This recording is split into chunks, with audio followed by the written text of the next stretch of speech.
ஏசப்பாவின் பிள்ளைகளாகி இருந்தாலும் நம்மால் கட்டுப்படுத்த முடியாத காரியம் நமக்குள்ள இருக்கிற ஈகோ, சுயநலம், பிரஸ்டீஜ் தானே.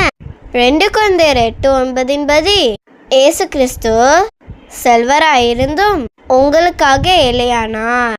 அவருடைய ஏழ்மையினால் நீங்கள் செல்வராகுமாறு இவ்வாறு செய்தார். இந்த உலகில் உள்ள அனைத்துமே நம்ம ஏசப்பாவின் சொத்து தானேங்க. நாம் அனைவருமே அவரால் படைக்கப்பட்டதாங்கண்ணே. அப்படி இருக்க அந்த எஜமானாக ஏசப்பா நமக்காக தன்னை தாழ்த்தி ஒன்றும் இல்லாதராக வந்தாங்க தானேங்க. ஏசப்பாவை பின்பற்றுகிற நாமும் இப்படி வாழணும் ஏசப்பா விரும்புறாங்க. நாமும் ஈகோவை விட்டு ஏசப்பா போல தாழ்மையா வாழ முயற்சி செய்வோமா? ஆமென். பிரசித்தி. அல்லேலூயா.